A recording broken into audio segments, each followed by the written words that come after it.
En los últimos años hemos visto una aceleración de los sucesos escatológicos. Si usted conoce la palabra de Dios, entiende muy bien de qué hablamos. Una de las profecías en plena ejecución ahora mismo es la apostasía dentro del pueblo de Dios. La fe va siendo cada vez más una confesión nominal y menos la vida y relación que Dios planificó que fuese. Hay un impresionante libro en el Antiguo Testamento, distinto de todos los demás, el cual tiene una enseñanza intensa y pertinente para nuestra generación. Casi todo el mundo piensa que la historia en ese pequeño libro es la de un renuente profeta y de un gran pez. Pero allí hay una historia escondida que es la historia real, que muchos no han visto, y se los diré en breve. Regálenme el privilegio de unos minutos y les haré saber también por qué el mensaje más importante del libro del profeta Jonás debe ser escuchado con toda nuestra atención hoy. Hola, bienvenidos a estos minutos alrededor de la bendita palabra de Dios. Estamos recorriendo libro por libro de la Escritura a fin de ayudarle a entender más y mejor el mensaje más importante de toda la Biblia. Le agradezco cuando nos deja su comentario, su like o se suscribe con el propósito de que la palabra de Dios sea dada a conocer. Que Él nos hable al corazón hoy es nuestro ruego. Soy su hermano Pedro y esto es un mensaje para ti. Hay pocos detalles en el libro que nos diga que verdaderamente Jonás era un profeta. Sabemos que lo era porque, además de estar incluido este libro en el canon de los profetas menores, se le menciona en 2 de Reyes 14:25 como Jonás, hijo de Amitai, profeta que fue de Gat-Hefer, y que el Señor Jesucristo en 2 ocasiones, en el contexto de la incredulidad de aquella generación, y hablando de su resurrección, dijo: señal no le será dada, sino la señal del profeta Jonás. En el libro solo apunta a su condición de profeta el hecho de que Dios le habló y que le diese una encomienda. En lo demás, dista mucho de ser un profeta. Dios le habla, le da una tarea, pero su respuesta es huir de Dios. Dios le envía hacia el este por tierra, él toma un barco hacia el oeste. Teóricamente tiene una fe, sin embargo su reacción a la voz de Dios es peor que la gente que no conoce al Dios de Israel, como los marineros paganos o el propio pueblo de Nínive. Su evaluación de la realidad está tan lejos como su corazón de la presencia de Dios. Su carrera antagónica a los propósitos de Dios le lleva a embarcarse y a exponer al peligro de una severa tormenta a los que iban en el barco. Los paganos clamaban a sus dioses y procuraban salvarse, mientras el profeta de Dios dormía. Mientras él es echado al mar enfurecido, los marineros claman al Dios de Israel para que no pusiera sobre ellos la culpabilidad por su vida, mientras él mismo no sentía misericordia por toda una ciudad. Su compromiso con Dios está por debajo de aquellos marineros que temieron a Dios e hicieron votos.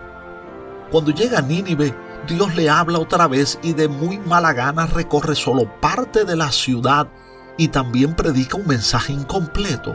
Sin embargo, la respuesta de la ciudad toda y luego del rey es sorprendente.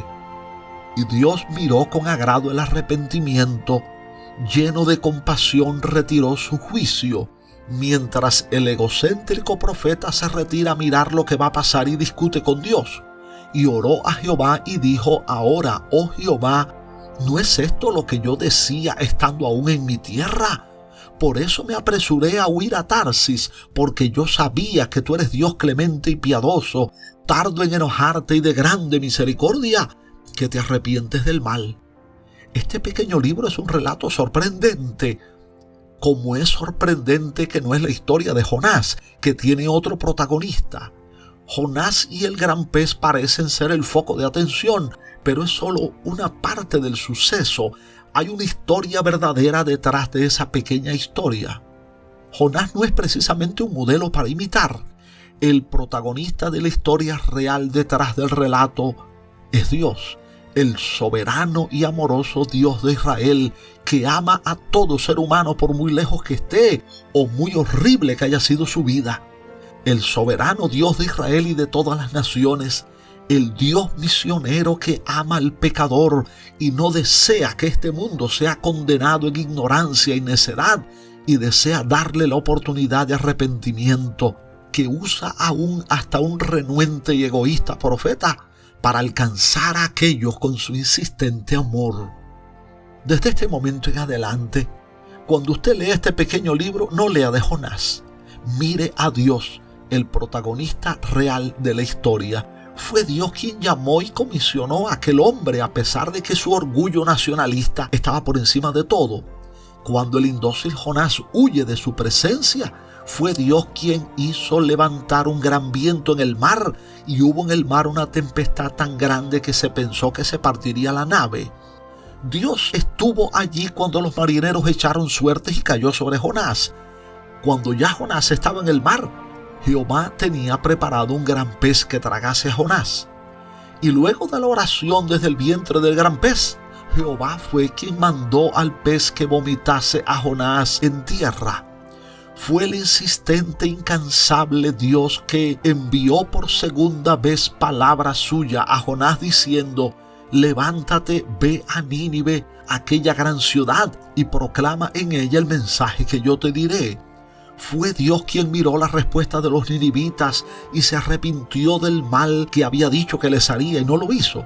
Y fue Dios quien, en su deseo de enseñar su compasión y amor a Jonás y a nosotros, preparó una calabacera, la cual creció sobre Jonás, y también Dios preparó un gusano, el cual hirió la calabacera y se secó.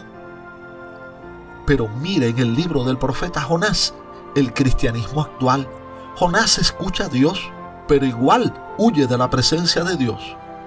El mundo colapsa a su alrededor mientras Jonás dormía. Rehúsa obedecer a Dios y alinearse a sus propósitos. Sin embargo, se declara a sí mismo hebreo y que temía a Yahvé, el Dios de los cielos, que hizo el mar y la tierra. El libro de Jonás está ahí para enseñarnos del peligro horrible de una fe teórica, de una confesión sin vida, de una forma sin contenido, de una apariencia sin realidad, de un ropaje externo sin esencia. Este libro está allí para advertirnos del peligro, para que muchas profecías no se cumplan en nosotros mismos, porque esa oportunidad se acorta mucho más en estos tiempos en que vemos una aceleración de los sucesos escatológicos. Que el Señor nos bendiga a través de su palabra. Amén.